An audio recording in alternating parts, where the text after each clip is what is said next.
Hi, everybody. Hello. How is everybody doing? Good. I hope we already got 20 people in here waiting. It's Tim. It's Tim, you guys. It's me. Hello. Tim is not, though. Tim is not the new co-host, guys. So I still have the new co-host backstage. I have the new co-host hidden. Hey, Carrie. Let me just say hi. Richard is always the first one. He's like the part-time picker theme song. And Louie is here. J&J's Flips. Johnny is here. Thank you for coming. Who else? Who else? Michelle's here. Amy is here. I'm trying to make sure I get everybody at the beginning. After the beginning, guys, I kind of get lost in saying hello. I try to, but kind of goes so fast my poor internet can't keep up. Leroy's here. Blood, Sweat, and Spell. So are you guys ready to see who the new co-host is? Everybody, Tim's doing the drum roll for me. Hey, Eric. All right, guys, I'm going to bring our new co-host in here. You will see who it is. Dun, dun, dun, dun. It's like beamed in. You guys, he was here last week with me. He now will be here every week with me. Julian at Bearded Thrift is going to be our new co-host. So, yeah. Brad's cheering in the background. He's my sound effect. That was a good sound effect. Look at Richard. Richard is on the ball, dropping your channel link already. Thank you, Richard. Nice. So hopefully everybody is doing good. Dalton is over here chilling beside me. Hey, Trish, thank you for coming. Leroy says congratulations, Julian. Thank you, Leroy. Tim is being a crazy madman packing. So if you guys don't know, and I'll go ahead. Tim is one of my favorite channels to watch. I love his glass knowledge. It's way more than mine. I sent a couple people to you the other day.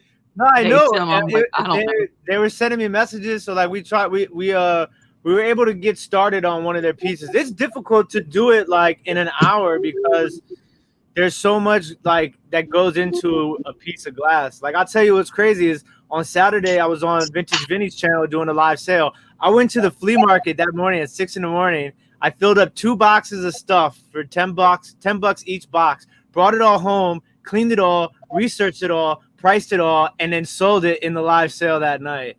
And it was like, that's crazy. I was like, I wish I could have filmed this because then it would have been like, you really could see like the insanity that like pulling books and like looking this up and taking a picture and using Google Photos. Just like it's such a combination of so many different things. It's wild. Yeah, it's crazy. And I don't have like near the knowledge. So I've been watching Tim for a long time. It's been a while. And I just started to watch him and I was taking notes the other day. and see, look, that's how I try to make my videos, because like when I watch other people's videos, I watch it with the intent of like taking notes, right? Mm-hmm. So it's like I try to give the information during my videos to like kind of enable people to take notes at the same time, because like, you know, I'm not really just trying to do it. Like I want to be able to help people. And it's like I've learned so much from so many different people, and even like the littlest things to like, you know, bigger things, but like I've learned a lot, and it's been taking notes is really helpful for sure. Oh yeah, I was literally taking notes. You're talking about a ton of different things, and I was like, God, I know zero about glass, so it was very helpful. It's Richard says he needs a new notepad. So yeah. Tim's doing a show. It's Monday nights, right, Tim? What time? So I do 2 different shows on Monday night. So the first show is at 6 o'clock p.m. Eastern Standard Time, and that's where you can send us, you know, an email with like pictures and measurements. And what we do is we try to like identify and research and identify or answer any other questions that you may have. Some people have like pricing questions and stuff like that, and we try to answer them live during the show.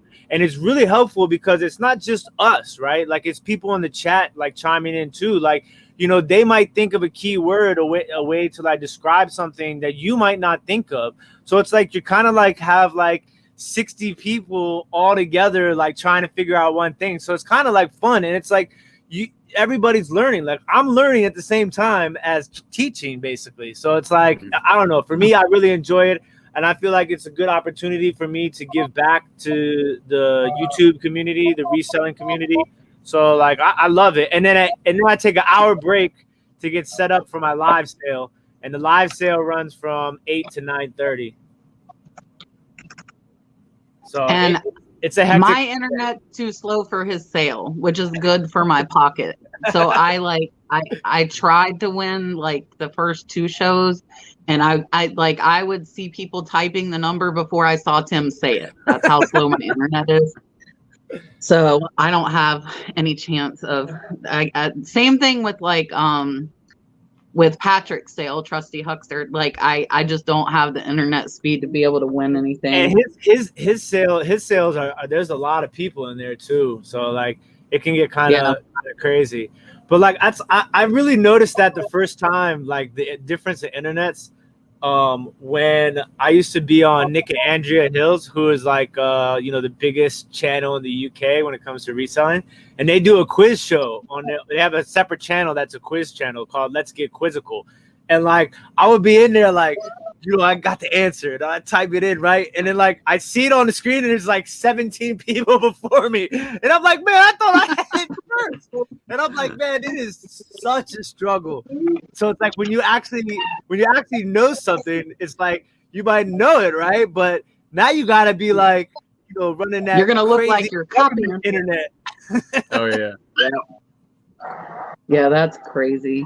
I like it's just even at work I noticed though it's slower, like with the Wi-Fi, because I was trying at work and it's still like maybe it's just Florida, but some people said it depends on like the region you're at compared to like where they're at, if they'll see your response faster or something like that.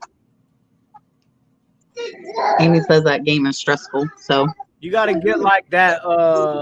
You need like a satellite phone Wi-Fi. You know what I'm saying? Like I know these Bama's be getting Wi-Fi on their yachts in the ocean. You should. That's right. They do. Some sort of Wi-Fi down in the. Are you in like in the swamp, or are you in like? You're in the swamp. Like, so I'm 30 minutes from the ocean, but it's like where I'm at is almost all like timber, like pine trees. Okay. So it's really out in the middle of nowhere. A satellite would come in. I feel like a satellite would be able to come in. Yeah. So, I had satellite internet, not phone, but the satellite internet was like half the speed of my phone. And it cost double what my phone cost. So I canceled it. I was like, forget it. Yeah, see, Brittany's saying her Verizon phone's faster than her internet. And that's the case here too. But it's not fast enough. But it's okay. I have plenty of stuff. I don't need to win nothing. It's all right. I mean, like, I know that when Josie goes to Ghana, she gets like these Wi-Fi card things. I guess it's kind of like a phone card for Wi-Fi. And like, I don't even know about that. Yeah, I'll ask her about it and see if I can get you some information on that. Yeah, just to use like for the lives and if I list stuff for a sale. So where are you at now? Are you down like in the garage, or is that a basement? What is that? So I need a warehouse is what I need, because I spend like seriously, like I'm always trying to expand, like I don't like to just, I'm not easily content. Like I'm always trying to learn something new, expand, work on new projects. But like I live in DC, right? I have a house in DC, but in my house I have like a room. My room is small, and then in the basement is like a full-blown music recording studio, like really nice stuff. And that's kind of how we can afford to live in DC, because DC is not cheap to live in. And so, and I also stay at Josie's house, who lives in DC, which is like 5 minutes from my house. We're trying to get a house, but right now we don't have a house. So we're like, in between houses. And then right now I'm in Maryland at my mom's house, because I operate like my packing and everything out of her house, because I have a storage unit that's by her house, in between my house and her house. So like I literally get up and I leave DC in the morning, like, 7, 8 o'clock in the morning. I drive to the storage unit, I pick up orders, and then I drive to my mom's house, I pack, and then I drive to the post office, come back to my mom's house, and then drive back to DC. So like I waste a lot of time just in travel. You know what I'm saying? So how much traffic is up there? We'll see. Right now it's not that bad because with COVID, but like it's starting to get a little bit back to normal. But yeah, you just have to know the times. You know what I'm saying? The times and the routes. Because like in DC, like if you want, I live in a good spot at DC, so it's easy for me to get out. But like if you live like in the mix in DC, it's horrible. Let me tell you, there's you can take like 40 minutes to drive like 4 miles. Yeah, no, that's too much. That's too much time. So it gets a little crazy. Yeah. So are you looking for a warehouse? Is that something you're trying to find? Or you're just saying you need it? No, like that's my next big move. Now, the thing is that where I live, it's like it's unobtainable to just be perfectly honest. Like the fact that I make a living as a full-time reseller in this area is like, that's why I have to be as crazy as I am with the amount of stuff that I do, because otherwise I wouldn't be able to do it. You know what I'm saying? Like the cost of living up here is it's incredible. So, like it really has to be like an alley-oop, like somebody I know, you know what I'm saying? Like something that's like you happen to come upon. Really raw, but like I'm constantly looking because I want to make it into like a content creating studio also. So, like it would have a multi-purpose, layout for like multiple things that I do. So I'm just like on the constant lookout, and I just make best with what I have right now. You know what I'm saying? Like it's not easy, but like I'm getting ready to launch like a whole new division of over the years. So over the years sports is my next like major project. And so it's going to be sports apparel, memorabilia, and trading cards. And so I'm going to start separately with Facebook and Instagram, and then slowly move over into YouTube. So like I've been stocking up on that. Like I got autograph. This is an autograph Pete Rose bat right here. Like I got autograph Ronald Acuna Jr. baseball right here. David Price. I got jerseys. I got autographed football helmets. Because I already have tons of vintage sports apparel, like hats, t-shirts, like stuff like this Orioles shirt. Yeah. This is sick right here. This is super vintage.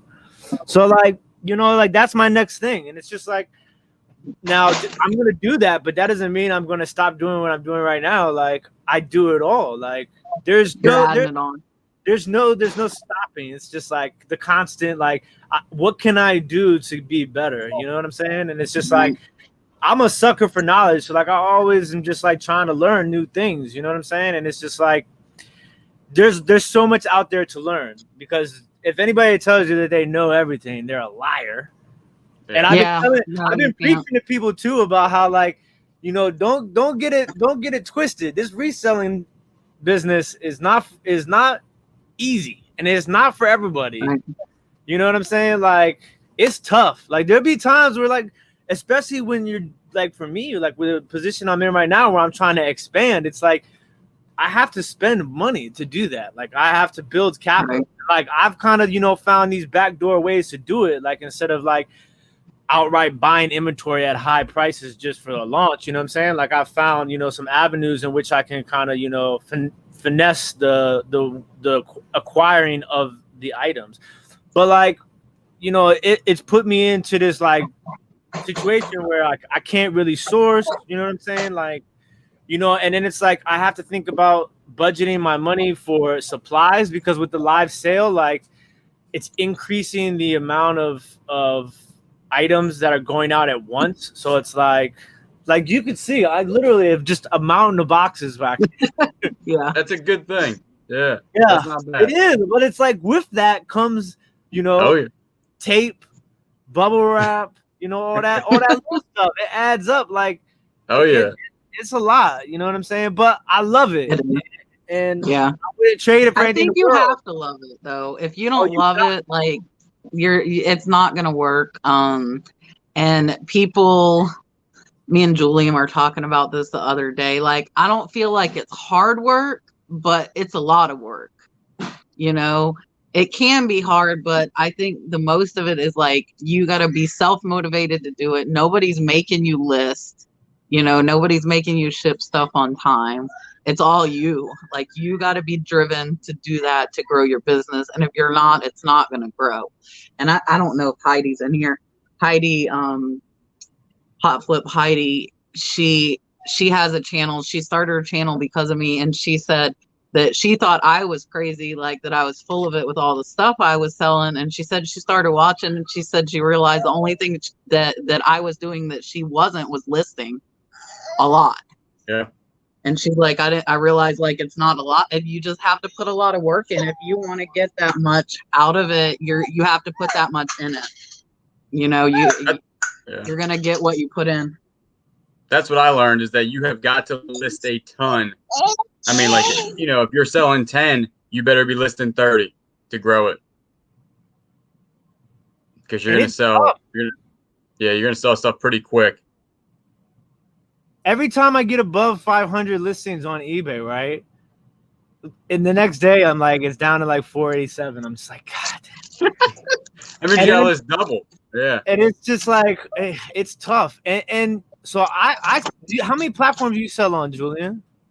I mostly just do eBay. I have a little bit on Poshmark, some of my clothing, and then a little bit on Mercari. And I do a little bit on local, but I realized that Facebook Marketplace, I get a lot of no-shows and a lot of wasted time. So I kind of steered away from that for right now. So I started dabbling in Facebook with shipping, right? So, yeah, they're offering it on most categories now, right? Well, see, this is the thing, is I need to make a video on this too. Like, so for me, you can't ship antiques or collectibles on Facebook Marketplace. It doesn't give me the shipping option, which sucks because I have 2,000 of those. But like, I started listing things that I can ship. Sports cards. I've sold like 3 or 4 sports cards on there for really good money. And the thing that's dope is there's no fees right now until like middle of October or something like that. I saw something about free shipping or something. Aren't they giving like a shipping credit or something too? I don't know. I charge I do my own shipping. So like I charge shipping. I sold 3 or 4 golf clubs on there. Really? Yeah, and I list clothes.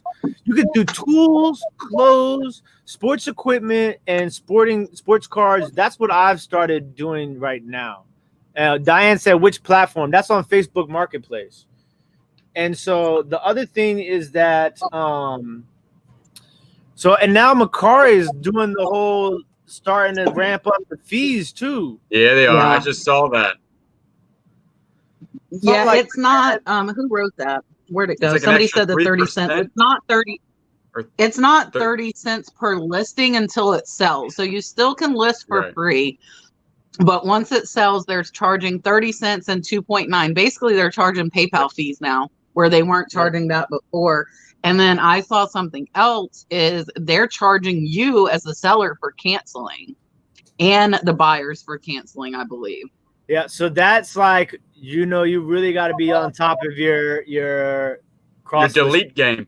Yeah. And I am not on top of my delete game. I will not. So look, I'm usually pretty good about it, but List Perfectly has had a couple of glitches lately where like I hit the sold button and all the tabs pop up, and then it's like it's not deleting them, and I'm like, what the, you know what I'm saying? It's killing me. So and like, I have so many listings on so many different platforms that like sometimes when I'm just like browsing through my listings, I'm just like, oh snap, this sold like 2 weeks ago. I do the same thing. Guys, I'm just gonna hold on. I'm eating and talking. So Look, Ethan is in the chat. I want to show my cup from him. Ethan sent me this cool cup. I showed it on Instagram, but his channel is super cool. I don't know if Richard can drop that link for me. This is like a big coffee mug too. I don't drink coffee, but isn't that cool? Check that out. The Ethan and eBay thing. Yeah, that's like that little logo. That's a clean look. Yeah. Pretty That's cool. clever. So thank you again, Ethan, he sent me that as a gift for helping on his video, which is pretty cool. I'll answer Dan here. I will tell you 9 times out of 10, I do not take time off. I am like, go, go, go. I might take like a few hours off. I'm good about like kind of putting stuff together. Like 2 weeks ago when I went to the beach. So I like made a vacation out of my sourcing and picking stuff up.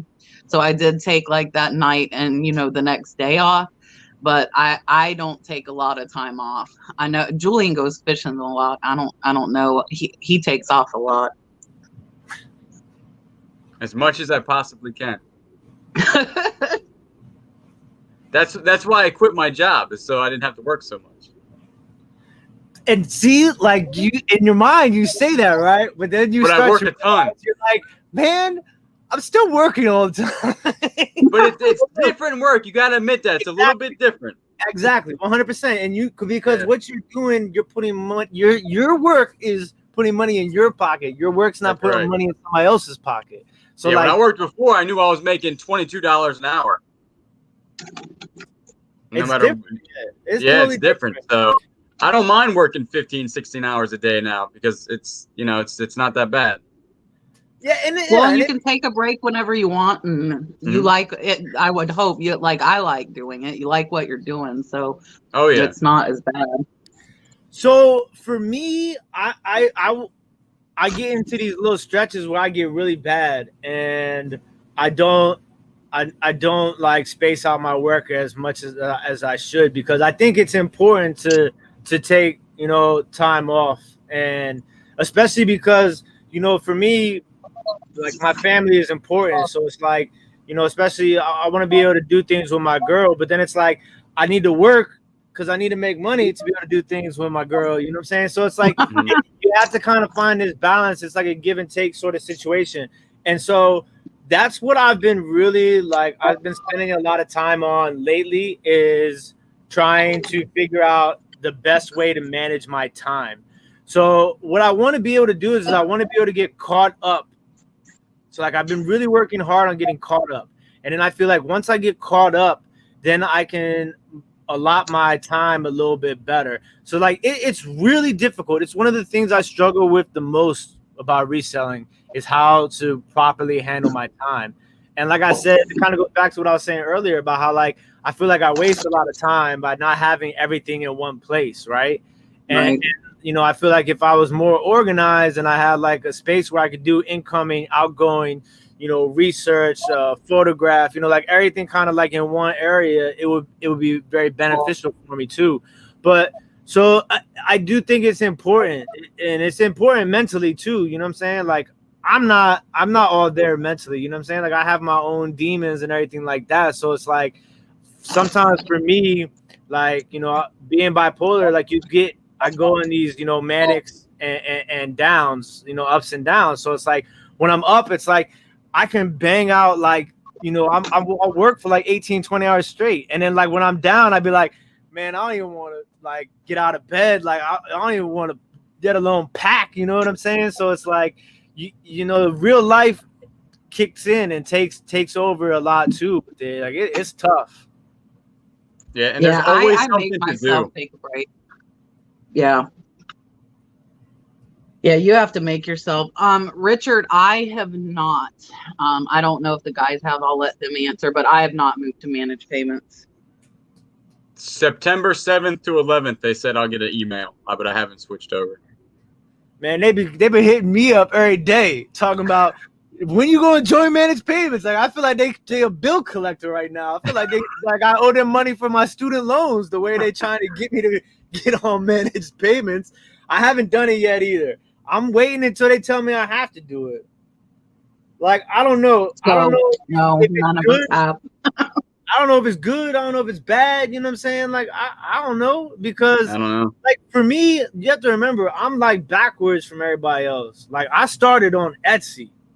So, you know, for me, I've always been on this same sort of, all this eBay, the way eBay works, the way Mercari works, to me, it's all a big scam. Like, I'm like, man, on Etsy, they buy the item and the money's in my account. Like, you know what I'm saying? Like, it's simple. I don't understand why everybody else all these other platforms have to make it so difficult. Like, literally, every single so like today, all my orders from today kind of like, you know, stacks up, and then tomorrow at 3:00, all that money from the day before gets sent to my bank account, and then the next day it's in my bank account.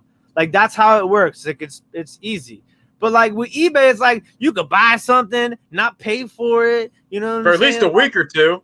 You know, like, I'm like, man, what is this? This is straight shenanigans. And then Mercari, I gotta wait for it to get to the person, and then they gotta rate me, and then 4 out of 5 times of these, I get a Mercari rating. Like, you know, like if it was gonna do all that, you could have just gave me the money from the beginning. Like, why I gotta wait for them to, you know what I'm saying? Like, and then you gotta rate them, don't you? Yeah.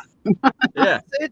Where you get it? I feel like I'm on, like, you know what I'm saying, the early versions of Facebook. What did they call it? Smash it or pass it? What was it, like, you know, like we rate each other back and forth? That was like in the movie Social Network. Like, it was crazy. Like, that's how I feel. Like, it's just like, but I have really good ratings on all of my platforms. I don't have any bad reviews. I'll tell you what. Let me ask you guys a question.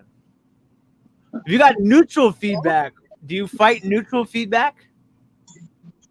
I don't, because I do respond. I will tell you, I will respond to neutral. I don't respond to positive. Neutral and negative, I always respond to, and I fight to get the negatives removed. I don't fight for the neutrals, but I'll respond and put like whatever their complaint is, I'll put like my reply. And I want to remind everybody, all your other buyers see that, so keep it professional. Like, it's easy to be like, what are you talking about? I shipped it the same, you know. So I will reply, but I don't fight to get the neutrals removed. So I've only had one neutral, and I didn't. He said he did it like a month or two later, and said that it didn't work. Like 2 months later, it was a phone, and I just let it slide. Today, I actually had one of my first negatives. I think it was like my third one in all my selling, and it was in a different language. So I translated it, and it had to do with shipping time and through the global shipping network. And they immediately, within 7 minutes, deleted it. eBay did. Yeah, so I got a neutral feedback. I think, and I have a feeling it was just like he was trying to be like, you know, pressed, because we had been going back and forth for a long time on this sweatshirt. He was trying to lowball me. I was like, nah, I'm sticking to my guns on this one. You know what I'm saying? And then like a month and a half later, they left me a neutral feedback the other day saying, sweatshirt is a little faded. I was like, are you serious? He probably washed it a couple times. It's a vintage sweatshirt. Like, I literally put like up close pictures of it because it had like cracking in the letters. So like I literally put it like up close. Like, I don't understand what you're saying, dude. Then I got a positive feedback, right? This is the funniest one. I got a positive feedback, and they're like, it would have been nice to know if stamps were included in the book. And then I'm so tired. What do you call those? They're not parentheses. You know, the little half circles. Not quotation marks. No, they are what are they called? Parentheses. Yeah, these are parentheses. Oh yeah, all right. So they was in parentheses. These are quotes. In parentheses, they put no, right? And then like, I'm like, what is it? And then they were like, but item is okay. And this is all on a positive feedback. And I'm like, what is going on? And then I look at the listing, literally in cap locks, it says no stamps included. And I'm just like, man, these people out here, man, something is wrong with them. Yes. I definitely got a negative and a positive. They leave negative. It was bad, and I let it ride. I was like, it says it's positive. It'll go away. I had the same thing. They bought like vintage lotion, like 10-year-old, and they're like, lotion is watery, but they left a positive. Yep. And then they put, I guess that's what happens when it gets old. Yeah, maybe. You know? Maybe, yeah. Like a lot of that stuff for collectors, they aren't using this vintage stuff. So Yeah. it's, you know, to look pretty on a shelf, not. Yeah, I But always I try didn't to cover respond all either. my bases. Like, you know what I'm saying? Like, Mhm. the way I mean, that's pretty much how I do life. I'm just like, man, whatever the worst possible thing that could happen is gonna happen. So Oh, I yeah. do everything based around that you know, idea. I'm just like, you know, if it can go wrong, it's probably gonna go wrong. Just the way that my life goes. So I'm just like, you know, like I'm thinking about it, I'm like, man, this person might say this about that, so I better make sure I say that about this. You know what I'm Mhm. saying? Like I like to cover Mhm. all possible Oh, yeah. bad angles. 100%. I'm with that. It's 100%. crazy. And it's just like it makes I things easier. Like you're like, you don't have it, you kind of cover your because butt. it's already, but they don't read. That's the problem. It can be written there, like you said, that was in all caps. People don't read. And I've also seen where people don't look at the pictures. So I've missed like one of the item specifics, like I didn't change it. And it's like very clear in the photos what this item is. They buy it. I have a return right now for that. I put like I didn't change where the description or the specific said premium grade and it was standard grade on like some new VHS tapes. But the pictures are very like in your face, like this is standard grade.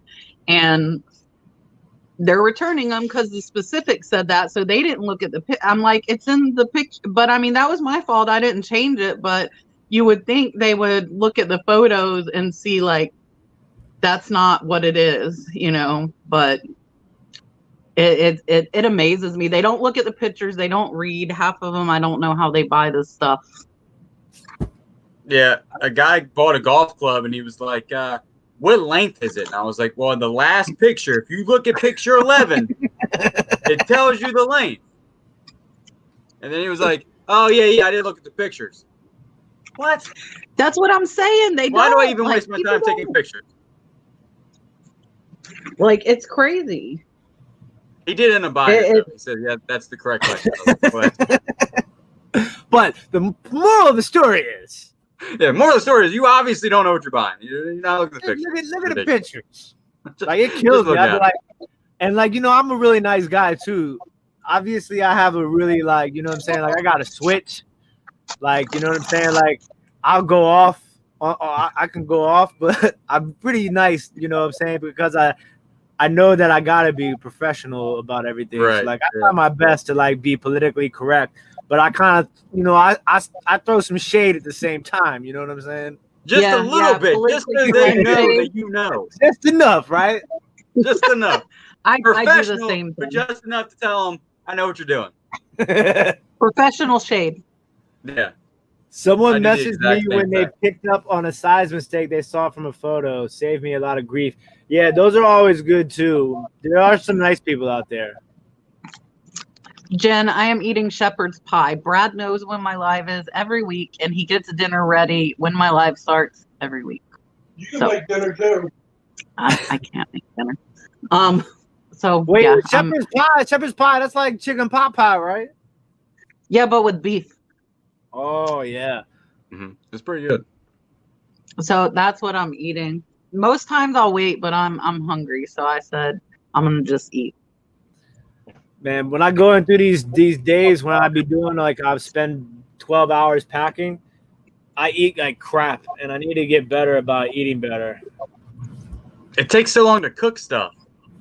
It does, and so like at my mom's house right now, she's redoing her kitchen, so she ain't got no kitchen right now. So I'm just like, when I come here, I'm just like, man, I gotta get coffee, you know, like on the road. You gotta get your own stuff.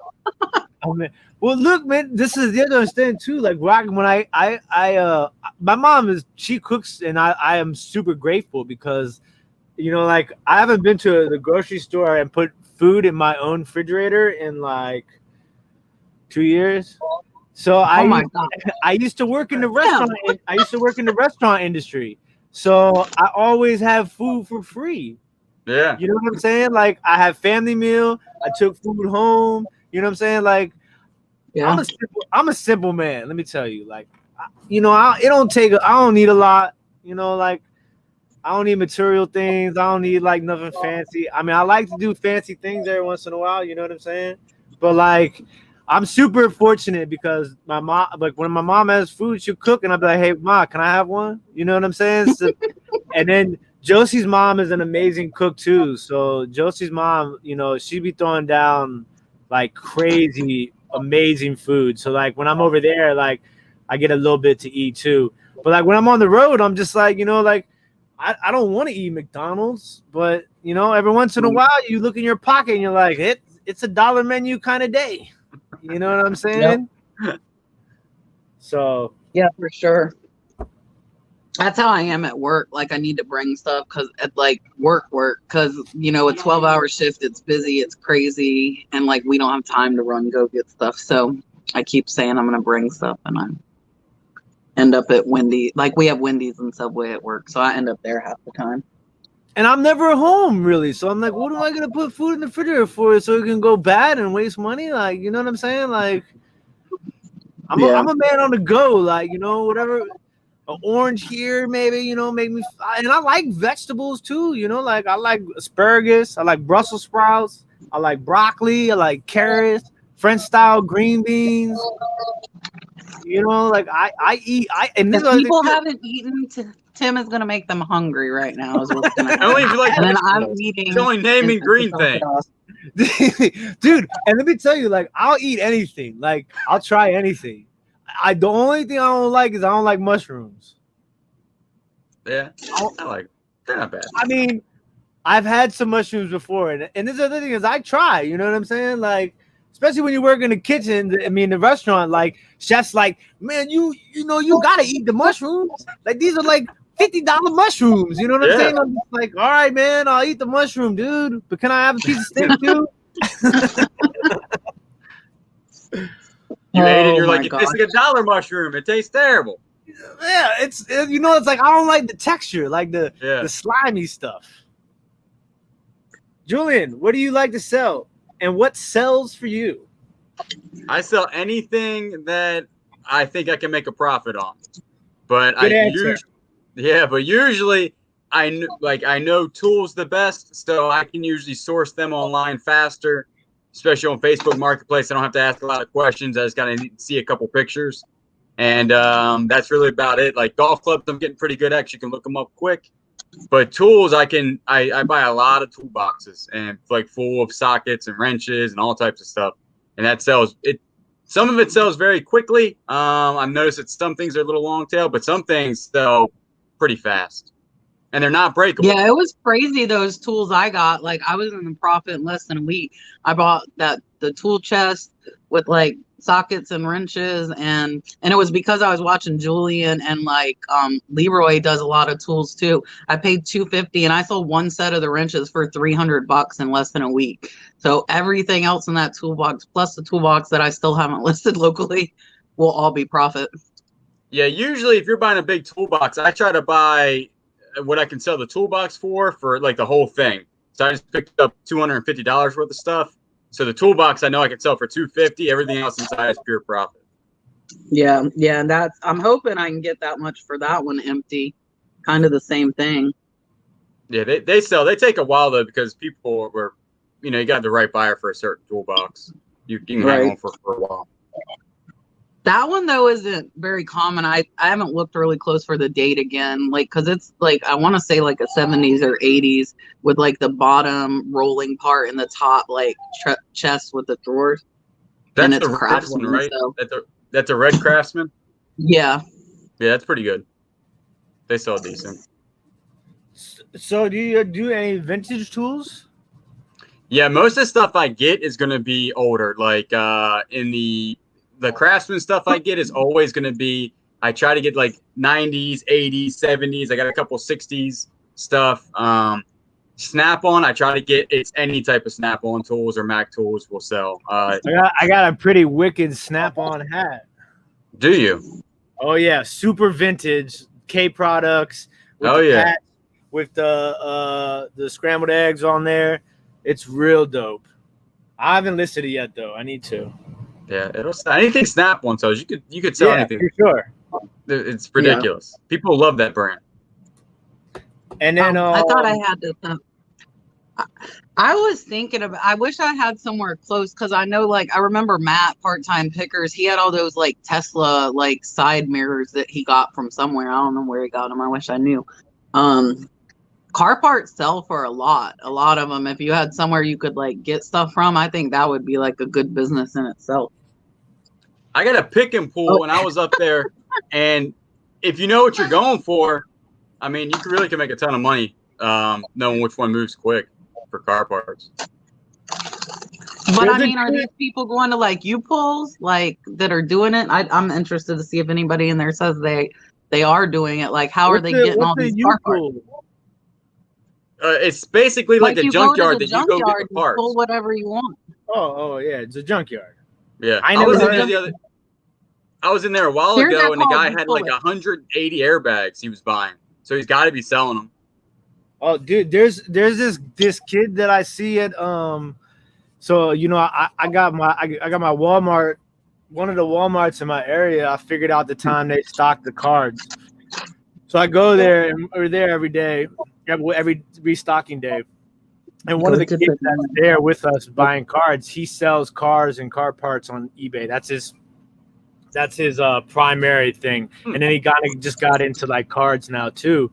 But like, I mean, he's telling me all these crazy stories about, because he used to do photography for like car racing and stuff. So like that's kind of like how he had built all these connections. And so now he has like a guy where he gets all these car parts, like aftermarket parts, like for dirt cheap from Asia, and then imports them over here and then flips them on eBay. Yeah, a lot of money. Dude. Oh yeah, he's pulling crazy money. I'm like, man, you know what? Maybe I'll do some car stuff too now. Yeah. And I'm like, yeah, slow down. You know, one new project at a time. Okay, buddy? Just keep adding stuff. Maybe next week, right? Julian, there's a question for you. What's the oldest tool do you have? I got some big C Craftsman stuff, and I think that dates back to like the 40s. I got an old Caterpillar wrench or some sort of diesel wrench in the garage. I haven't really been able to put a date on it, but it's definitely old. I got some old bracing bits, some like those egg beater screwdrivers and stuff like that. But I would say the 40s or the 30s.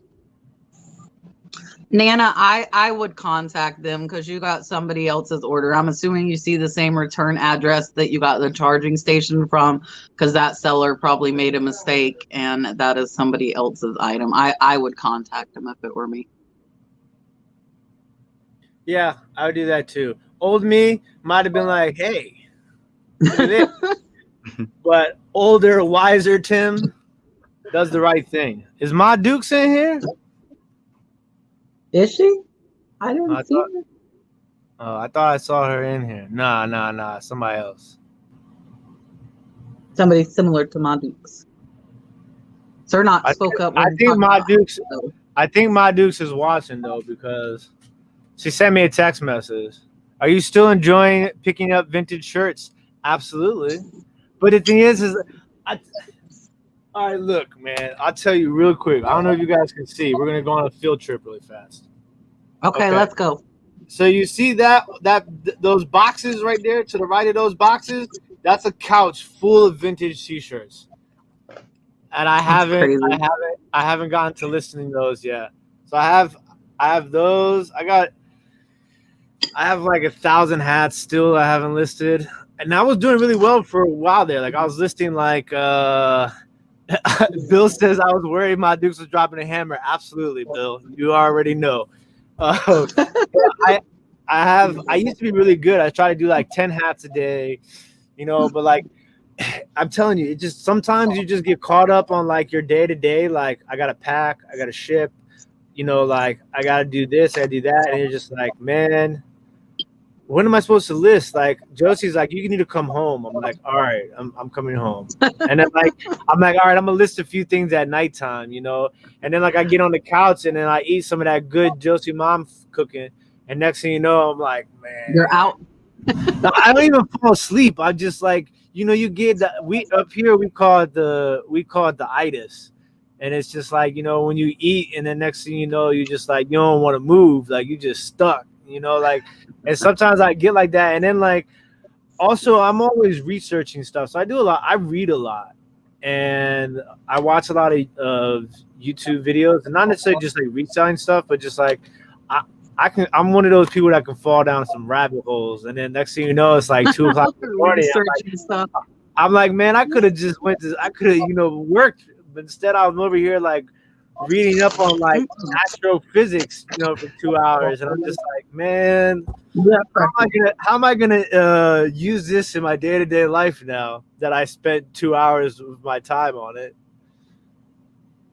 And see, like I've thought about hiring people, right? But then I'm like, that's just adding more money to spend. Like right now, I need to tough it out until I make that next jump. When I make that next jump financially, the way I look at it like this, once I drop the over the years sports, like it's going to be instant, like gratification financially.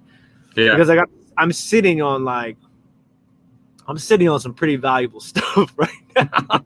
And I'm just like, it's taking me a lot to not post it. But like the way I look at it, I don't want to just like launch something new and then it'd be like, okay, like cool, you have a name and a page and like 2 pictures, but like I want to launch it like boom, like in your face. Oh yeah, I got all this going on. You know what I'm saying? Like, and then that kind of like, oh yeah, there she is, my Dukes. Yeah, I am here. Caffeine. But yeah, Tim, are you gonna make a new store? Like, will it be totally separate? That's the other thing too that I've been contemplating. I thought about it because a lot of times when you do the card breaks, that you can get people like leave you dumb feedback, and I don't want to like mix that in with my regular store. So I'm contemplating, separating it.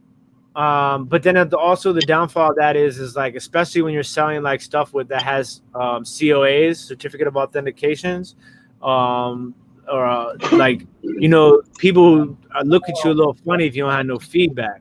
Yeah. So I might mix it up a little bit, like depending upon how I go. And my plan is to be able to generate enough traffic to go to my Facebook page where I can run those sort of things on Facebook. You know what I'm saying? So like I don't have to worry about the bad feedback or the fees or anything like that. Right. Wait. I want to know, what's your favorite movie, Juliana? Yeah, I didn't forget that one. Jurassic Park. He stands up and sits down. So wait, you believe in dinosaurs? Dinosaurs. They're pretty neat. I like them.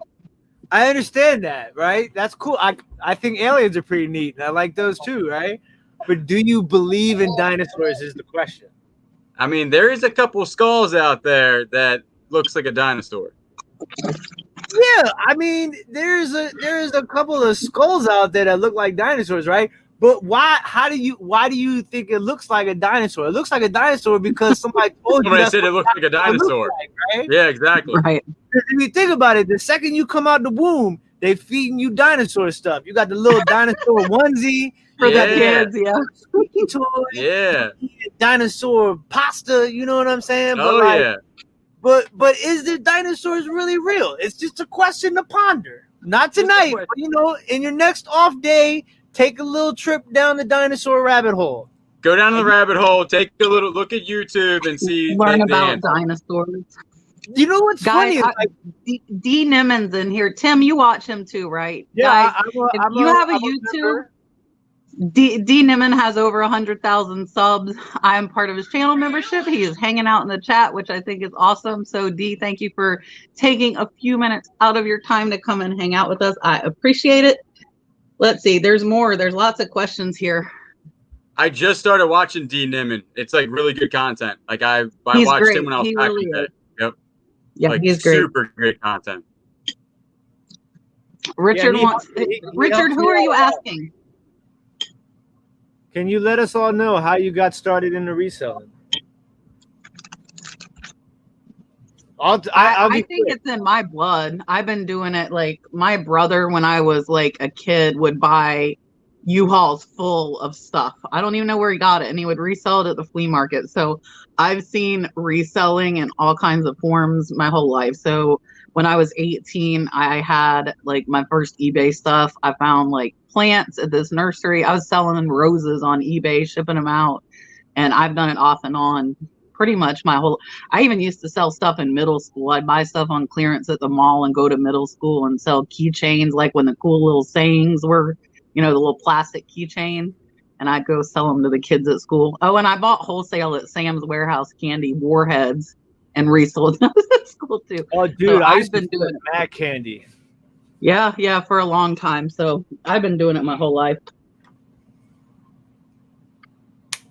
I flipped a teapot one time for $20, and I was like, that was pretty easy. Took me an hour to make that at work. A teapot? Yeah, a teapot. What kind of It went to Hawaii, my first sale. Oh, that must have been frightening. Yeah, I was like, how does it get there? Like, I got to ship this delicate china teapot to Hawaii on my first sale. I bought it for like $5, sold it for like 27, fees made like $20. I was like, well, that's pretty cheap. I was going to ask you, how much money did you end up losing on shipping? Because it was like I stuffed it full of a whole bunch. The comment when I got when she got it said it could actually take on a hurricane. That's how much stuff I put in there. It wasn't going to break at all. Okay, so for me, my parents used to be collectors and dealers for a little while. So like I grew up in the flea markets, right? And then I went to first thing I started selling was sports cards at like the age of like 11 or 12. And next thing you know, like I was making more money at the flea market than my parents were. So like that was like my first hustle. Then, I started selling clothes out of my locker in middle school. That was like my next hustle. And then I kind of, got into the wrong sort of hustling. And then I got out of that stuff and I started Craigslist hustle. So we would go around and we had a pickup truck, and we would go around, we pick up everything we could for free on Craigslist. And then we bring it back to the storage unit, clean it up, and then resell it on Craigslist. Just like the Craigslist free section used to be hopping until everybody got hip to it. Like we used to have, they used to do the, curb alerts. Basically, like people would just put up a curb alert and you would run up on the address and there'd be a whole bunch of stuff right there. And that's how we would flip those. And then like my mom started getting rid of a bunch of stuff. And I was helping her clear out her basement. And she was like, I was like, you got to get rid of this stuff, Mom. She's like, all right, fine. How? And I'm like, I don't know. So I started looking up Etsy, realized Etsy was the way to go. So I started selling her stuff. Next thing you know, I was like, man, there's a crazy market for this. And now I'm selling on 6 platforms and I have like 4,000 pieces of inventory, a YouTube channel. And yeah, that's kind of how it happens. It just snowball effect. Slightly addicting when you sell your first one. It is for sure. Louis, I will tell you the only thing I've had that I didn't list because I thought it could be valuable was, and I don't know if you saw it, I sold it for $500. I had a Cremona violin I bought at auction. I paid $270 for it. And I actually sent photos to violin appraisers over in England and before I listed it, and they told me that it was not worth their minimum, which was like $3,000. So I put it up on auction at $500 and I only got one bid and it actually went to Australia. So I still made like $200 on it. So I was happy with that, but I waited until I knew that it was not worth $3,000, worth a lot more before I posted that. So I also had actually a pendant and a jewelry lot that I brought to the jeweler to get appraised before I listed it. So if I think something's worth a lot of money, I'm going to hold back and get it appraised by, like whoever is in that area. Let me tell you, the appraisers be giving me the side eye. I don't like it. Every time I run up into the auction house for the appraisers, they kind of look at me like, who is this guy? They kind of just, you know what I'm saying? I mean, I've had really bad luck with them. Like I had a guy once try to tell me like something wasn't worth nothing. And I was like, man, you don't know what you're talking about.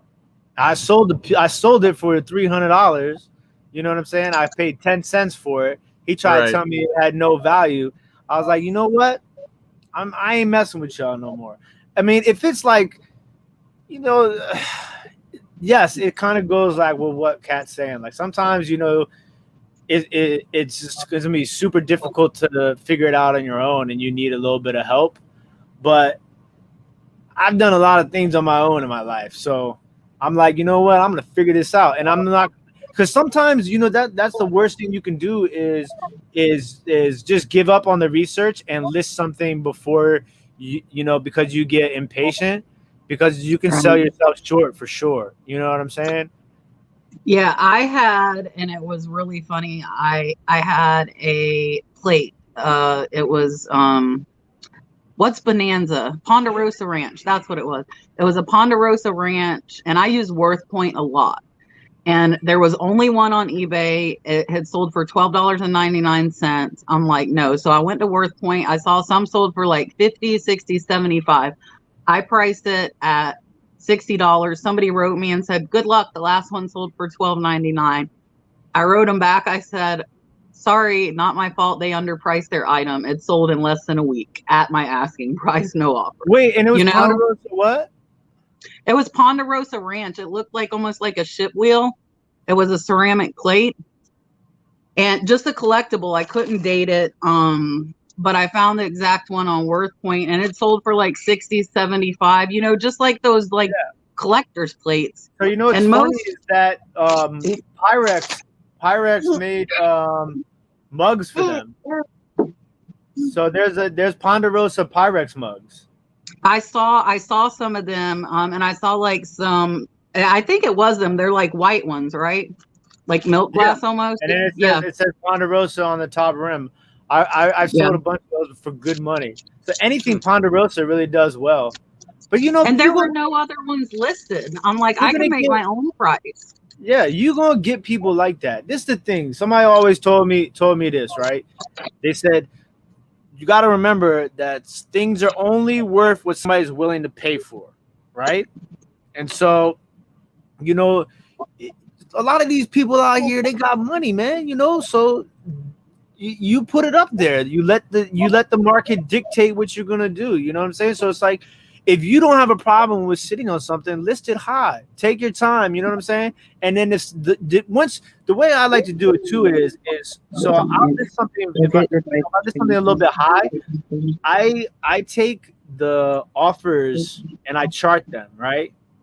You know, and kind of, because after a while you can kind of see like a pattern in the price depending upon the amount of offers in that price range that you're getting. And then I usually price it a little bit higher than that if I need to restructure the price of it. I'll price it a little bit more higher than the average, the mean of all the offers that I received in like the first week of its listing.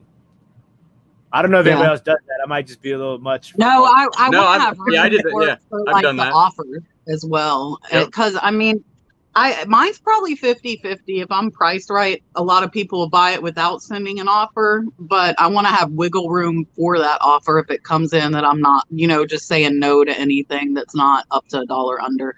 Bill, thank you. Bill says he's loving the energy of the three of us together. I appreciate the super chat. Thank you so much, Bill.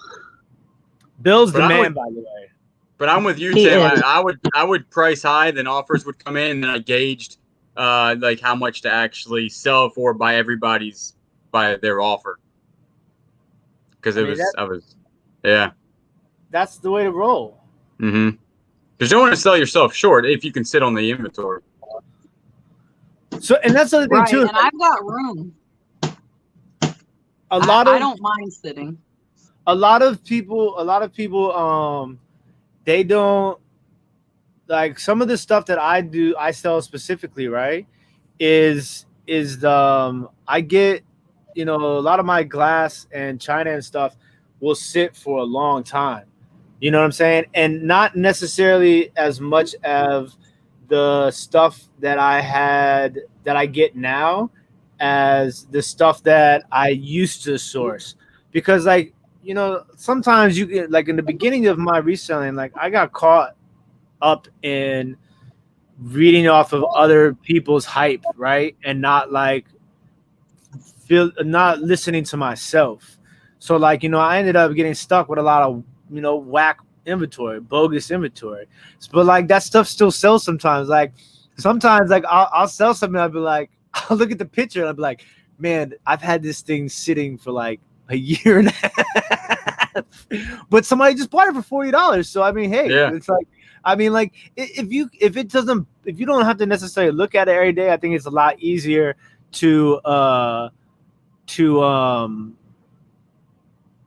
then it's a lot easier to hold on to it for a long time, you know. But there's a lot of times I get stuff and it sells like, you know, within a day, 2 days, 3 days.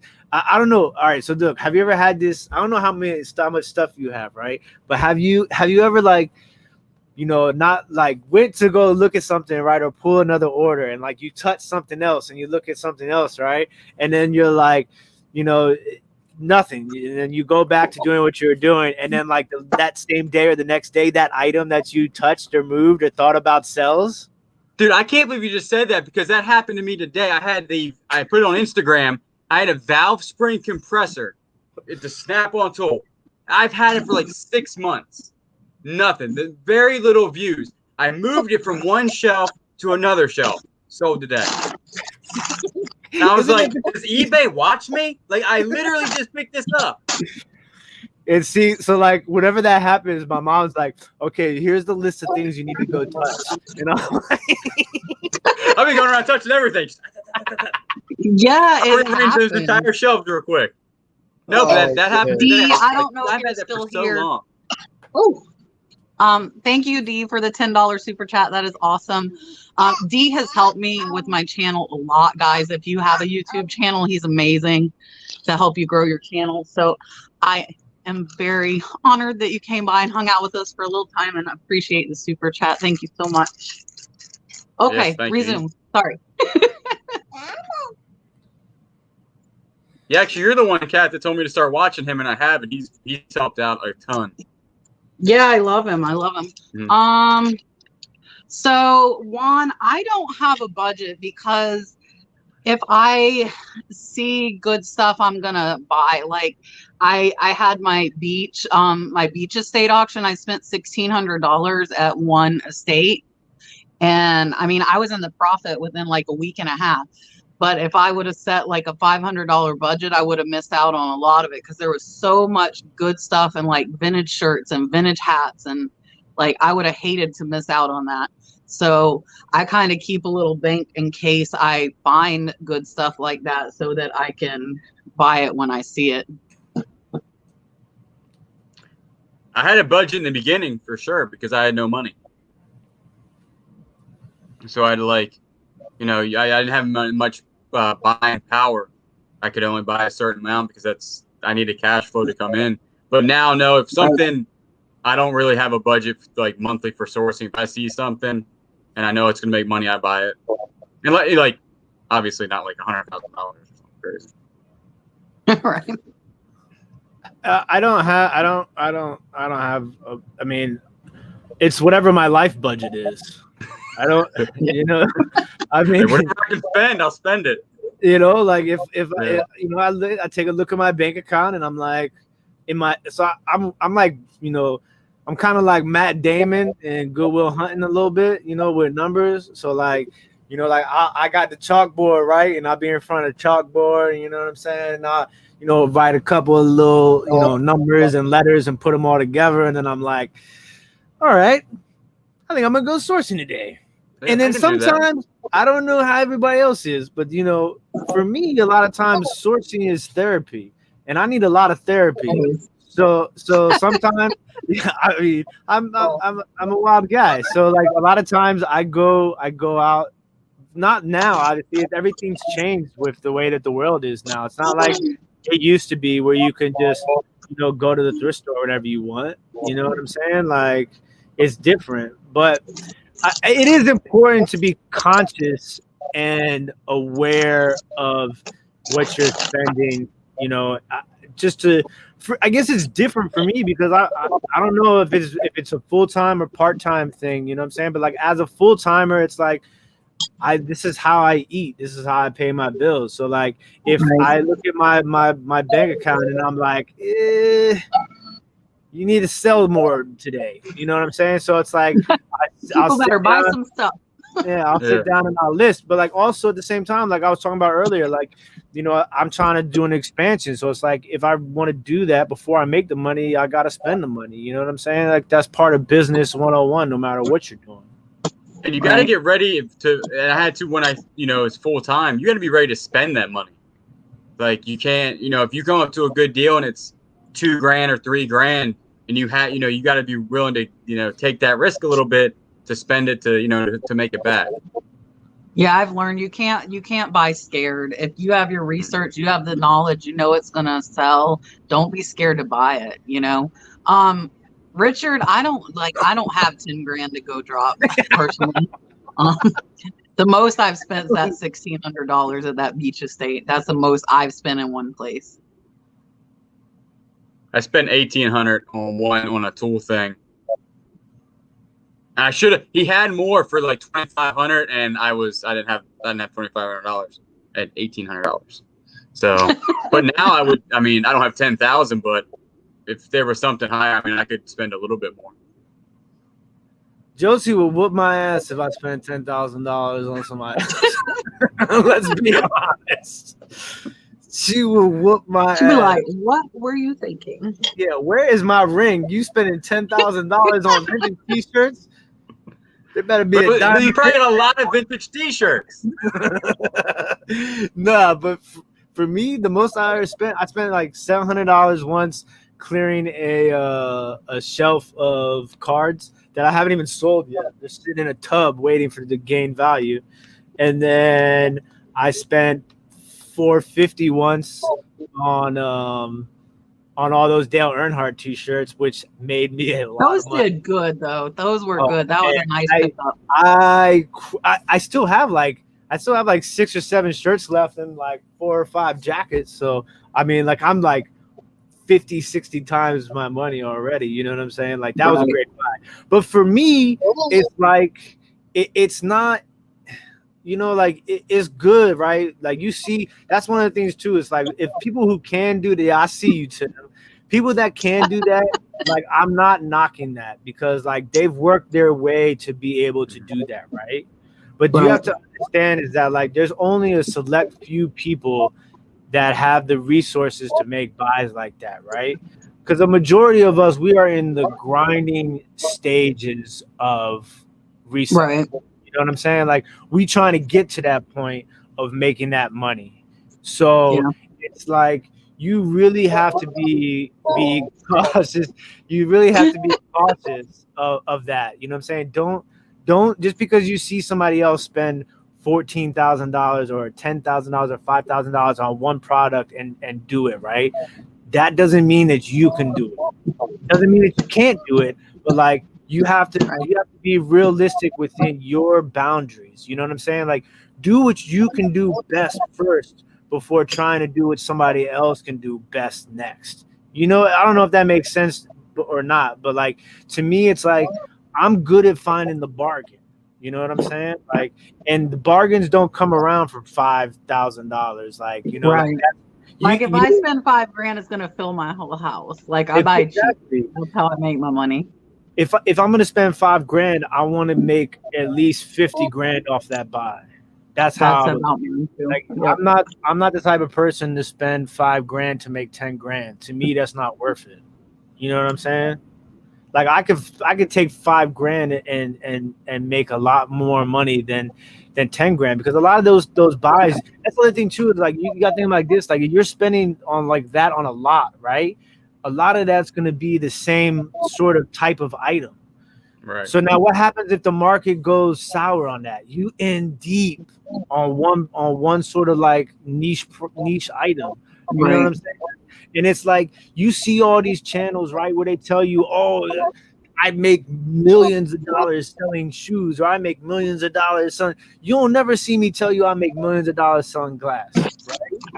That don't mean I'm not making money. It just means that like I don't want you as a viewer to think that this is the way, because it's not. The way is versatility. You got to be able to sell everything if you want to succeed in this business.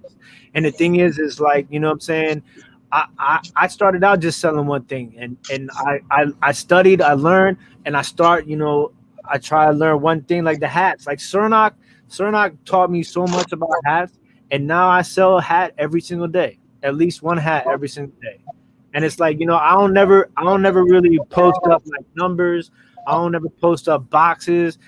I want people to, I don't want to give people that realness, let people know, like, it's not all rainbows and sunshine. Is that the same? Is that how you say it? That's the thing. Yeah. It's a lot of rainy days, gentlemen. You know what I'm saying? Yeah. When I There's spend a lot of time, a lot more than I imagined when I started. It's a ton of time. So like that is something I would probably try. I will not lie, to win the 500 shoes for 7,000 worth 100 each. I would probably, that's something I would probably go for. But the reality is you're probably not going to see it, but you got to be ready. Like I said, that 1,600 I spent for me at that estate auction. But the nice thing was it was shirts, it was hats, I had ceramics, I had stoneware. So that 1,600 went to like a big mix of stuff. Like Tim's saying, I don't like having like one thing, and I put everything back in. I just started pulling to pay myself like now after 18 months almost, but I built my inventory's over $60,000 now. And like I've taken a couple of small loans, but like I don't owe anybody anything right now. That 60,000 inventory in my eBay store is mine. To sit there and do and that's with running a 40% off sale. So I mean, if you don't need it and the money and you're doing it part-time, I would recommend putting it all back in. That's what I did, because I want to be able to go part-time at work and do reselling full-time. So I just am building it in preparation for that. And that's a smart thing to do. Robot cat is here. Sorry. Black cat. My internet gets crappy and I sound like a robot. I'm gonna. Oh. No, it's okay. Just tell them that you're in the studio. Little switcheroo there. That helps the internet feed. That woke me up. Little flipperoo. I don't know how to do the fast thing. Tommy was doing the fast thing. What you mean the fast thing? He like clicked it and it switched all the people. Him and Tracy, they were going whoop whoop whoop whoop. Okay, there's two different ways you could do it. You got the one where the bars are down the bottom where you could change the layouts, right? But look, they just updated the system, so you can drop and drag. So take your that. Oh. Yeah, you see that little drop and drag action? Bam! Look at that. It's amazing. You see? Look at that. Am I still a robot? I'm sorry, guys. No, I think you don't sound like a robot no more. Mm-mm. They said I was a robot flipper.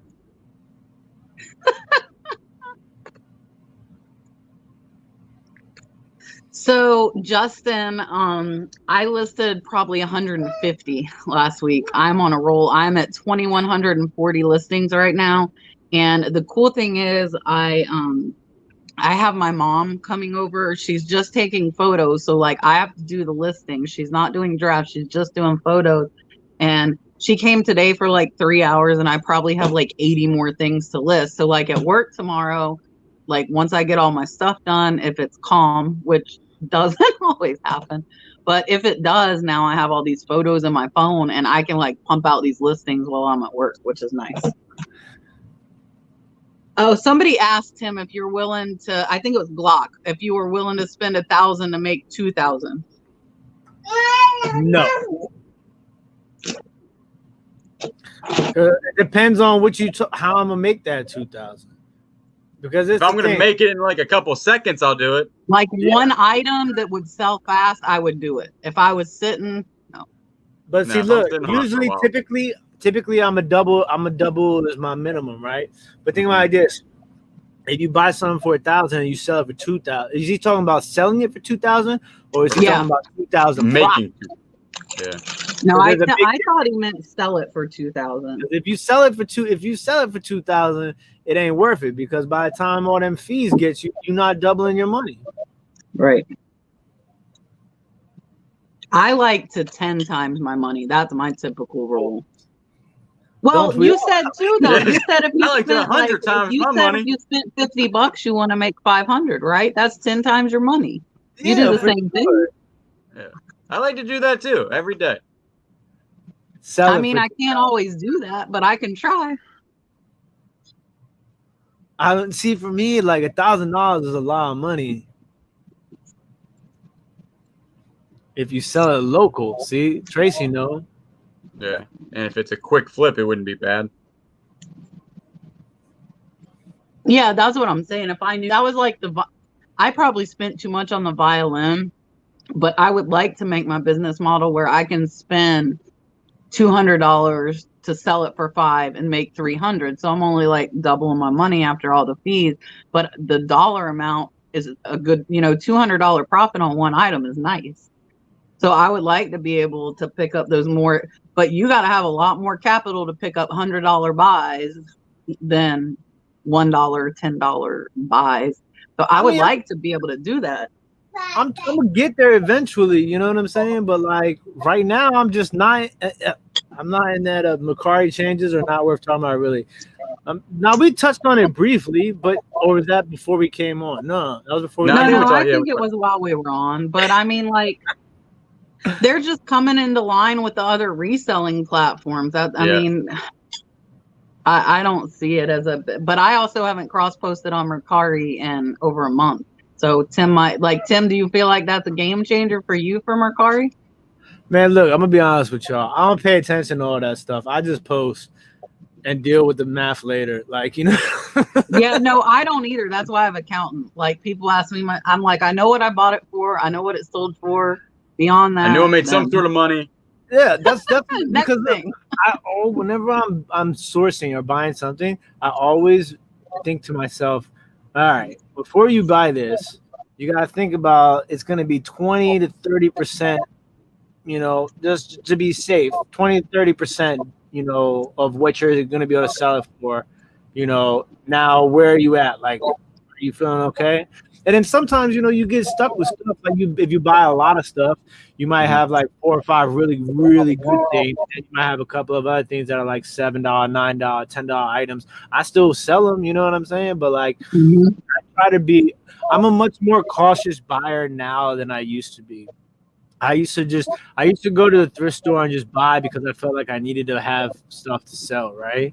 But now I feel like I'm a little bit more wiser with my money when it comes to sourcing. Like I kind of just wait for the opportunities to come to me. Like I have enough, because there was at one point where I didn't have nothing to list. Like that was different. But like now, like I went overboard when I didn't have anything, and now I'm back to having a debt pile again. You know what I'm saying?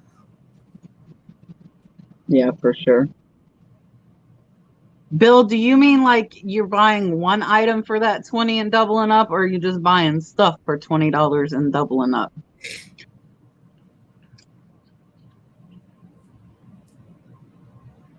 Yeah, I mean, like you gotta reinvest it. And I think that's like I said, I'm starting to pull it out because I haven't, had to have it, but I would like to have it.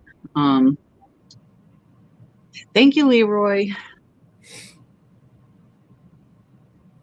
Nana, what do you mean you do miss not buying? I most people who know me, I have like an insane death pile. Like it's just I have like a whole shed pile.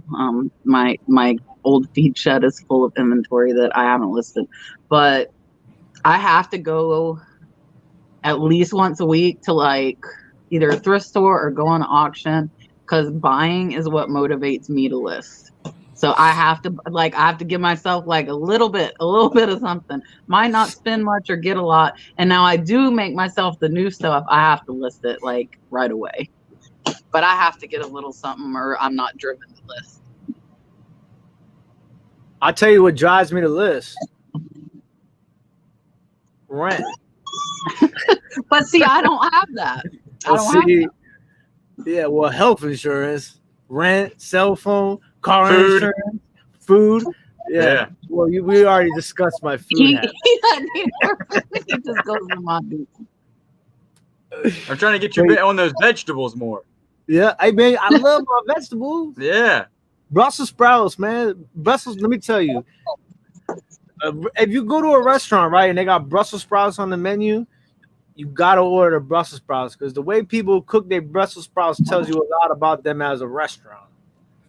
I'm just gonna throw that out there. I don't know how I feel. So you got to buy them first. I mean, yeah. I mean, if you want to, before like a you test Brussels sprout, like give me one Brussels sprout. No, not even one Brussels sprout. But I'm just saying, before you dive in, before you dive into the filet mignon, get a bowl of Brussels sprouts first. All right. What's the good way to cook one? It depends. Well, tell me. You said. Have you ever had flash fried Brussels sprouts? Flash fried? No. Oh, bruh. Flash fried Brussels sprouts with a little bit of lemon aioli. Oh my goodness. Brussels sprouts and octopus is really good together too. Like because look, Brussels sprouts, it all comes down to the texture. You gotta have you have to have good texture on your Brussels sprouts. You know what I'm saying? Like Brussels sprouts are not like it's not like it's one of those things where you can really make it really good or you can just make it really bad. And like, you know what I'm saying? Like it's one of those things where it takes technique, right? So it's like before I want to spend $100 on an entree, I want to know how your technique is. I want to know how you freak your Brussels sprouts before I do anything else. I want to know how you freak your Brussels sprouts. The next time I go to a restaurant, first thing I'm ordering is Brussels sprouts. I'll tell you how it goes. There you go.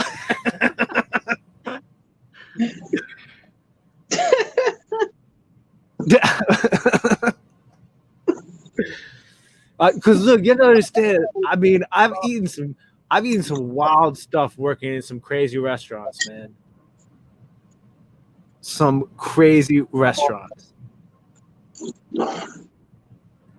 There we go. Leroy, why weren't you a moderator? I fixed that right now. You're a moderator, so now you can drop Julian's channel. Yeah. I really thought he already was. So we got a new computer. So I think my computer had a little bit to do with like the slowness. Now I can run the YouTube chat and StreamYard and it runs fine. So I can actually add mods and like see what's going on in there. Because with my old computer, it wouldn't do that. Like StreamYard would freeze up if I tried to open YouTube, but now I can run both. Yakov wants to know if there are some kosher restaurants, Tim. Okay, so funny story. The first place I ever worked at, my first job ever was at the Kennedy Center. But like my first job, like one of those jobs where you're making. I mean, I'm probably. Am I older than both of y'all? You're not older than me. No. Okay. How old are you? I'm 36. You're close. I'm 34. Okay, so I'm over 40. Oh, well, we're all the same age, basically. Yeah, there we go. Sure, we're all the so same age. I was working where minimum wage was like $4.15, right? And I was working at a kosher cafe called Max's. Man, I used to tear up some shawarmas and falafels, man. I love it, but I will tell you, it is intense. Like it's especially for like a 15-year-old kid who's drunk and high. Like he doesn't want to deal with all the like really strictness that's going on inside a kosher cafe. But it's legit. Like they take their food seriously. But I used to grub, man, shawarmas all the time. So good. But yeah, there's some kosher. That is a kosher restaurant. Do kosher restaurants make Brussels sprouts, Yakov? What about you? You want a Brussels sprout, bud? Yeah, you do. Yeah. Yes. He's like laying down. So for Sandy, if you do not sub to Tim is like the platform master. If somebody can drop Tim's channel, it's also in my description. Tim sells on 7 platforms now? Seven now with Facebook. Tim sells everywhere. So if you want to learn about multiple platforms, Tim can help you out there. I'll tell you who beats me though. I think Rob and Lisa beat me on. I think couple. Did you start? They're on Kitizen now. Rob and Lisa are on Kitizen. I think Rob and Lisa are on like 10 platforms now. That's so crazy. I would be deleting half the day. That is impressive. I mean, yeah, it's because I'm telling you, List Perfectly changed everything for me. Like as soon as I got List Perfectly, I was like, oh man, I could just do this, that, and do that. Tim, do you do the listing on List Perfectly and then do it where you can hit item? So I got mad at List Perfectly. So when I get unmad and resubscribe to them, which I will, I just need a little bit of time. Then I might do that, like put the base listing on List Perfectly. So Julian, on List Perfectly, if you cross post from there and have your listing home there, you can hit end item and it ends it across all the platforms for you, right, Tim? Yeah, but there was a little glitch with some of them, and it wasn't ending them all for me at the same time. But I mean, everybody does it a little bit different. I think whatever works best for you, like in any of those sort of situations, right? Like I never try to tell. I don't want to come off and like try and tell people how to do things, right?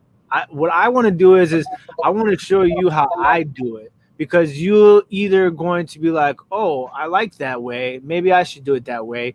Or you might pick a couple things out of how I do it and implement that into how you do it and kind of create a new way. So it's not like I never want to come off as me trying to tell somebody how to do something or you should be doing this, you should be doing that. I just want to be like, yo, look, here's how I do it. You know what I'm saying? Like it works for me.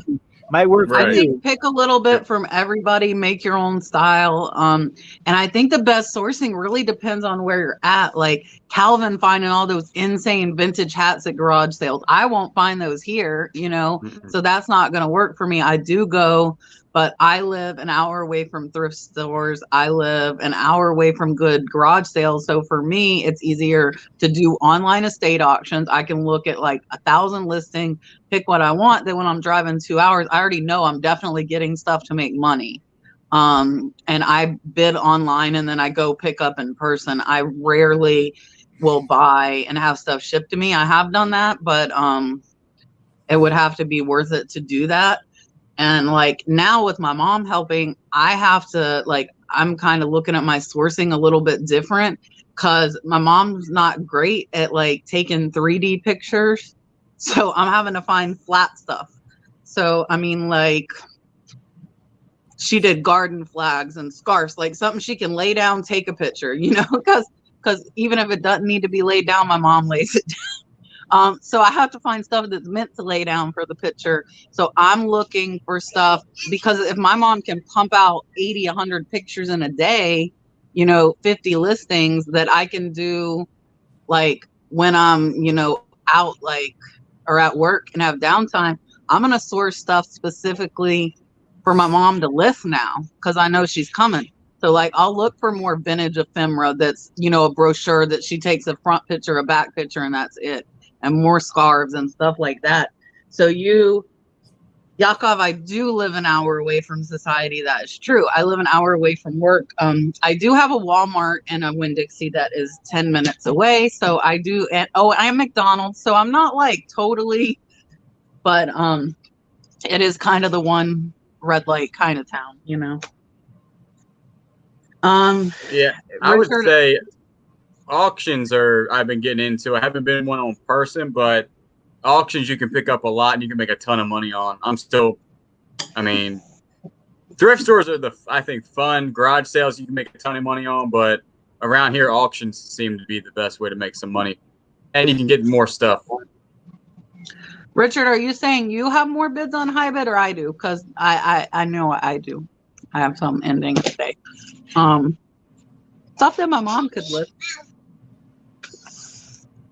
I'm already Leroy, why are you saying I would be mad at you? What makes you say I would be mad at you? And Leroy, thank you. Yeah, I just looked at my YouTube. I definitely gained a few followers, so I appreciate it. We are glad. So Leroy's saying he's built in like the whole thing on estate auctions. That's the thing. Like it depends on where you're at. You might have like home run thrift stores like South Florida. I know Steve Pick and Roll, like his bins, he finds some awesome stuff at the bins. Oh, dude, it's all about location. Dalton has something He to say. agrees. Dalton agrees. He's like, yo, South Florida, man. That's where all the Go down there and find anything. Look, I'll tell you what, ain't no bins by me. Mm-mm. I went to the bins once and I put a video out on it. This was like a while ago. They weren't bins, they were life-size boxes. And like people would tear holes at the bottom of the boxes so they could reach their arms in the bottom of the box and like pull stuff out. It was super bootleg. And like people would have like little footstools, right? And they stand on a footstool. If they couldn't find a footstool, this would be like the edge of the box. They'd have like half their body in, and they would just be wobbling on the edge of the box while they were trying to get stuff out of it. Just like throwing stuff, just like it was wild. It was wild, man. But like for me, like I got a lot of thrift stores around here, but thrift store prices around here are higher than I see at a lot of other people's thrift stores. I like going to flea markets. I wish I could go to flea markets. Like there's not a lot around here. I drive a lot. Like I go to Pennsylvania a lot to go sourcing sometimes. So it's like it's all different, you know. Whatever. Yeah. For me, like I'm like I'm gonna sell it soon, Louis. I wear a lot of the stuff I sell. Tim's modeling, so you'll want to buy it. Sometimes when you work a lot, right, you wear the same shirt that you had on live last night. So I have to just pull one of the shirts that I'm selling or going to sell and switch real quick, so I'm not wearing the same shirt 2 nights in a row. Listen, I'll wear this t-shirt to sleep, and then if I get up in the morning and record a video, same shirt, but whatever. Like the bins are different. So the bins in Orlando, the Haitian ladies scared me. Like they stare you down, like they dare you to get in front of them in the line. But I don't know if they're sending it home. I don't know if they're selling at the flea market. I don't know what they're doing with it. And I told this on another live. I'm going to tell it again because I went to Orlando to pick up pallets of purses that I won off Shop Goodwill. I went to pick up the purses. The bins are right next to like where I had to pick up the pallets. So I'm like, let me go in. They like make them wait behind a line. Like every hour the new bins come out and they have to go behind a line and stand in line like they're kindergartners. And if they get too close, Brad's saying they act like little kids though. If they get too close, that man like makes them go to the back of the line. So I'm there and I'm like standing back because I don't know what the heck is going on. And he's like, you go. And he like let me go in front of all of them. I'm like, like it was crazy. But the bins in Ocala, which is an hour from me, are more laid back than that. Like they don't make people move or get behind any line. They just kind of like shuffle around people and bring the new stuff out. So it's not as crazy. But Orlando's scary. I've never been to one. I don't know. See, I don't go because I leave with like 50 or 100 pounds. I don't do anything little, carries into the bins. I'm like, I could sell this and this and this. And like my whole car is stuff last time because I like selling linens, like throw blankets. And I found a lot of like throw blankets. I found a printer, like electronic stuff that other people wouldn't, they're not looking at. Most people are at the bins for the clothes from what I've seen, clothes and shoes. And I'm looking for like nice throw blankets. Like I bought a quilt for like $2. I sold for $50 in like a month. Like I'm looking at the stuff they're not looking at. So I'm not really fighting for all that stuff. I will look through the clothes, but that's not my primary because I know that's what everybody's going for. I don't know. I don't watch it. So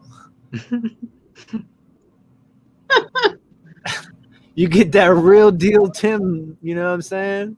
Yeah, that's actually extra, right? Yeah, dude. I put that in listing. Worn by Tim, man. Yeah. Tim, actually like years. Yeah, at least. Yeah, at least. I can't believe that's even a question. Come on, guys.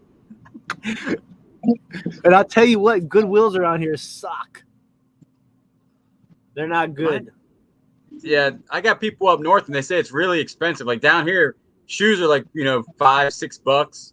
Oh, dude, shoes are like $25 at the Goodwill.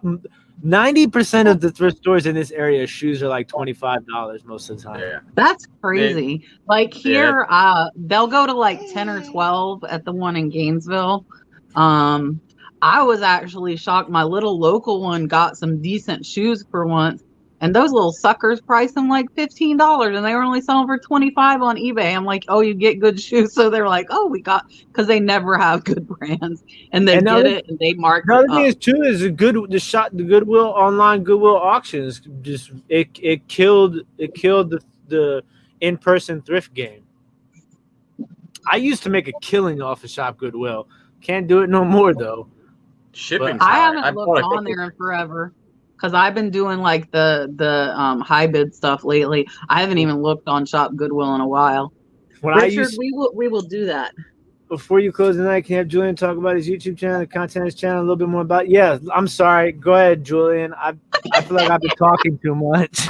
Julian will be here every week, so everybody. Yeah, I'll be here every week. So I don't know. He's coming every time.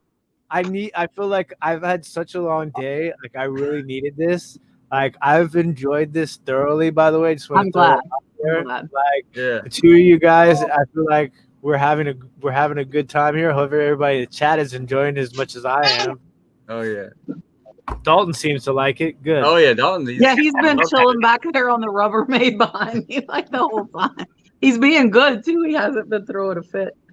So that's good. No, I really appreciate you being here, Tim. Yeah, Julian, if you want to go ahead, like we still got 60 in the chat, go ahead. Tell them about you. Watch, I'm gonna actually watch this. Basically, like 9 months ago, I was in a career for 10 years. I did the same thing for 10 years. And then my girlfriend got involved and we started dating. And I went to a thrift store and I got the teapot that I flipped for, some money. And I was like, dude, this is amazing. Okay. And so I basically started from scratch. I quit my full-time job within probably 2 months of that, me flipping the teapot. I didn't have many items on eBay. It was very little, probably less than 100. When I quit my job, I had a little bit saved up to where I would be okay. I have normal bills like everybody else, mortgage, food, everything. And I basically just started reselling stuff, and it's actually addicting. You can, it's, working, like I said, working 15, 16 hours isn't unheard of for me every day for 5 days. I go fishing as much as I can, but this stuff behind me, I started with literally nothing, and I'm doing pretty good on eBay. I would like to branch out and do those other sources, like Mercari and Poshmark. It seems like eBay right now is doing everything that I needed to do. But my YouTube channel is basically all about what Tim said. I'm not trying to tell people what to do. I'm just going to show you what I do and that, what's working for me. Okay. Wait. Oh, hold on. And I'll also have some entertaining things because the United States Postal Service bent a golf club, and I want to see how much force it takes to bend a steel shaft on a golf club. Listen, if you guys didn't see Tim, did you see Julian's? I love this video. He bought like 6 cheap coffee cups or teacups, and he put them in boxes, and then he put different packing materials, and then he smashed them all, and then he took like a baseball bat to them. That was like a couple of videos ago, right, Julian? It wasn't that long ago. It wasn't long ago. How many did you break? Was great. You wouldn't believe this. All but one, yeah. The one that survived were those stupid air bladder things that I never use. I hate those things. Yeah, but that's the only I hit those things so hard with a baseball bat, and it never broke the glass. That's crazy. Yeah. Everything else in the box was intact, and it just shattered stuff inside. That's wild. But the golf club, I'm doing the one that's, they actually bent the golf club. That's crazy. Yo, okay, speaking of golf, do you watch Carolina Hustler? Yeah. He helped me tremendously when I started selling golf clubs. I just saw he popped in. He like that dude and his golf club game is insane. Yeah, he's actually the one that I learned everything from, and I was like, oh, I know, I got this now. This is gonna be good. Dude, I'm telling you, man, he's so Yeah. like the way he talks and explains the golf stuff. It's amazing. Like I hit him up and I was like, dude, like, cause I golf, right? I know it's hard to believe probably for a lot of you guys, but I'm actually a fairly good golfer. I shoot in about the high 80s, low What? 90s. That is good. Yeah, see? So like I do golf a lot. I get about the same looks at the golf course as I get from the appraisers. But what's he doing here? yeah, but He's good. He can go in there and he's like, oh, this one's from 09 or this one's from, he knows exactly when that golf club was made. yeah, It's and impressive. that's the thing too. It's just like once you start to do something, right? Like I like to go in those like sort of things where it's like I figure something out and then I'm like, all right, I spend like 2 months and I really start to try to dig into that. You know what I'm saying? And then like then I kind of like build up a lot of it. So then it's like now when I go, because for me the main thing is like when you go somewhere, you should be able to have multiple options.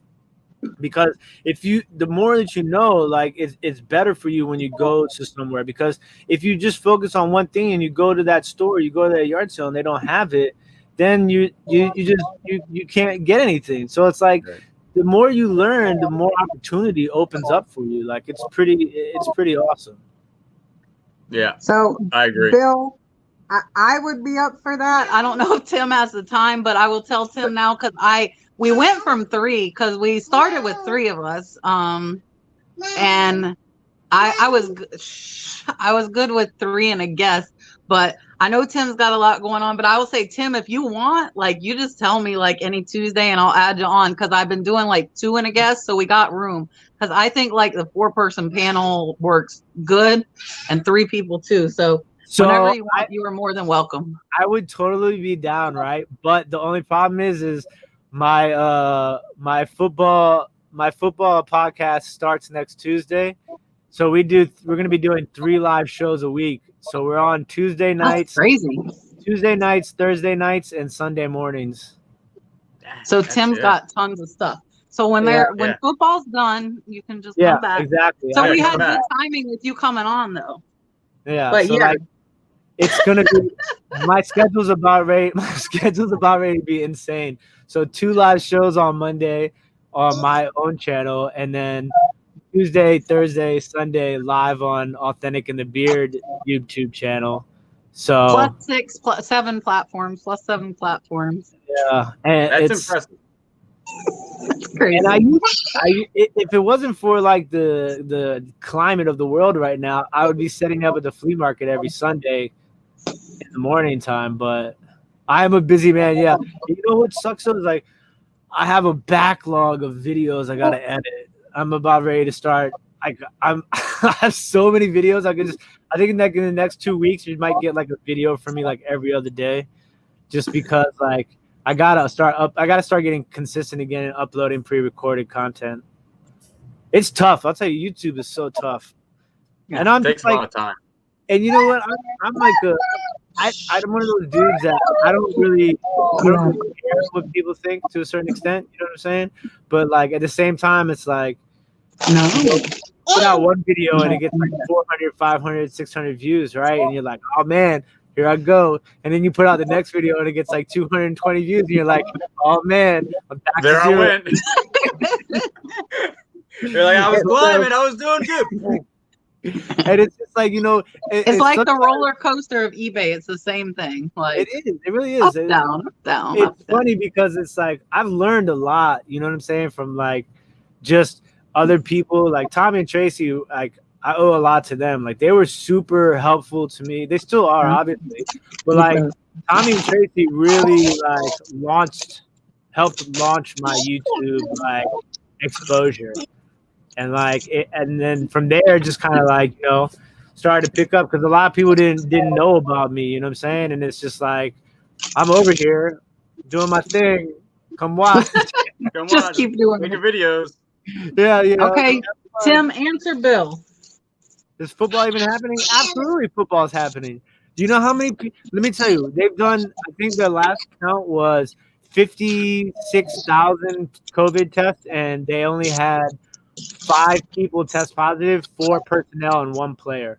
So because in football they signed some waivers, whereas like you have to be responsible for it. Like if you end up like slipping up, getting COVID, going to strip club, then you're not going to be paid. You know what I'm saying? Because look, I'm gonna be honest with you. A lot of these people, man, that's the one thing that gets them is a strip club, strip clubs and casinos, man. You got to stay away from those during these times. Nothing good. I mean, it might be good for the moment, but in the end, no good. No es bueno. All right, guys, I'm gonna wrap it up. Dalton, I'm surprised he's back here making a giant mess. He's looking at it right now, like, oh man, this is. Like, look what I did.